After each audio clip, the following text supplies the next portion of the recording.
Justice toujours avec le regard aiguisé de notre invité, Véronique Vasseur, l'ancien médecin-chef de la prison de la Santé. Son livre, qui avait provoqué un électrochoc à sa sortie, est publié dans une nouvelle édition. L'occasion de lui demander ce qu'elle pense de la nouvelle orientation de la justice en France, présentée encore aujourd'hui par la garde des Sceaux, Mathieu Délinger.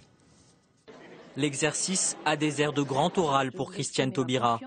Devant les procureurs, la garde des Sceaux a présenté cet après-midi sa circulaire pénale. Un document de 14 pages en guise de feuille de route pour les magistrats.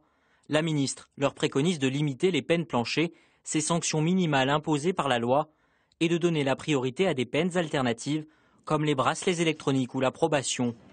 Rupture affichée avec le précédent gouvernement, mais la ministre se défend de tout angélisme. Ça ne se résume pas à du tout carcéral ou de l'anti-tout carcéral. Nous ne faisons pas dans le binaire, nous ne faisons pas dans le sommaire, nous ne faisons pas dans le caricatural. Nous faisons dans la cohérence, dans une conception globale.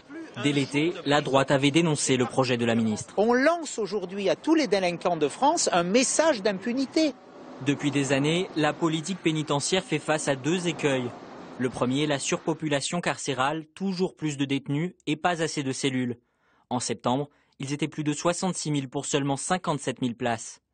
Le deuxième, c'est la récidive. En 2000, le taux pour les délits était de 4,4%. 10 ans plus tard, il a plus que doublé, 11,1%.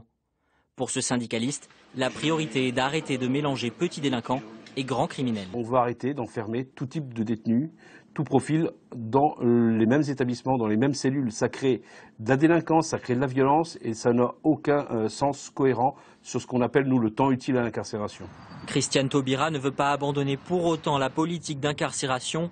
Elle annonce 63 000 places de prison d'ici 5 ans. Le précédent gouvernement en voulait 80 000. Bonsoir Véronique Vasseur. Bonsoir. C'est la bonne orientation, ce que propose Christiane Taubira? Oui, c'est juste du bon sens. Il y a 20 000 détenus de plus qu'il y a 10 ans. On peut imaginer que dans 10 ans, il y en aura encore 20 000 de plus. Il faut arrêter de construire des prisons sans arrêt. Et il faut absolument que les petites peines ne soient pas incarcérées, mais fassent leurs peines. Il faut les punir, mais différemment, et les punir à l'extérieur. Donc c'est la fameuse probation, les peines dites communautaires.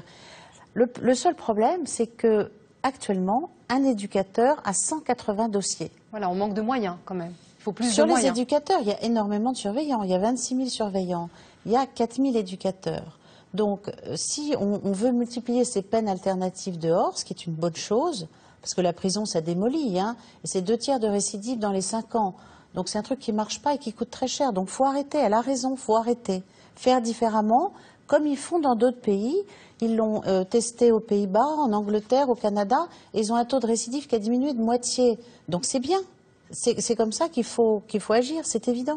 Alors, la première fois qu'on a parlé de vous, c'était il y a 12 ans. Et avant votre livre, il y avait eu un passage télé. C'est un moment clé de la fiction qu'on découvrira le 17 octobre sur France 2. C'est Mathilde Seigné qui est dans votre rôle. On regarde et on vous retrouve juste après. En prison, les femmes accouchent avec des menottes. Ça aussi, c'est le règlement. Elle est en train de se rendre ridicule, là, non? Pensez au personnel. Pensez à tous ceux qui vivent avec ça. La prison, c'est la honte, et pas seulement pour les détenus, pour nous tous. Personnellement, je ne me sens pas coupable. Non. Mais je parle pas des grands criminels, là. Je discute pas la légitimité de leur peine. Il faut les punir.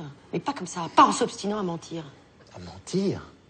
Mais il est où le mensonge? Mais quand on interdit le sexe, et qu'on me charge de distribuer des préservatifs, quand on interdit l'alcool, mais qu'on laisse fabriquer des torboyaux à base d'hexomédine, quand on dit que le reclassement social est au centre de la peine.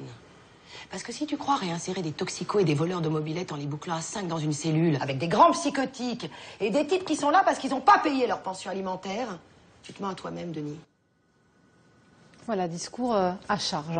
Hein. Ça a changé depuis ce que vous décriviez?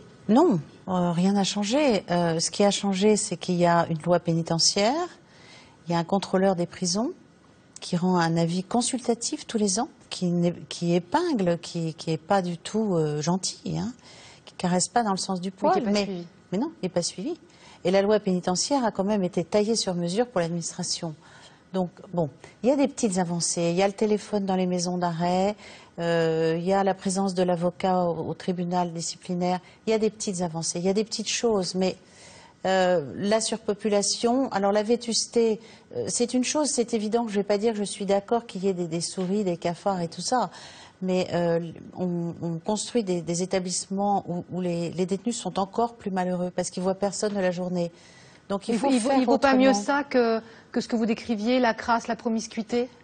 Il faut que ce soit propre, que ce soit digne, mais que ce soit humain. Or, les nouveaux établissements sont entièrement électroniques, ils sont passés comme des sacs à patates d'une porte à l'autre et ils voient personne. Donc, eux sont plus malheureux. Donc, s'ils sont plus malheureux, quand ils vont sortir, ils vont avaler. Vous savez, la prison actuellement, il y a très peu de travail, il y a très peu c'est pas des distractions, c'est de l'occupation. Et donc, ils boulottent des psychotropes. Sans perspective. Il n'y a pas de perspective. Merci beaucoup, Véronique Vasseur, de vous être arrêtée sur le plateau de Soir 3.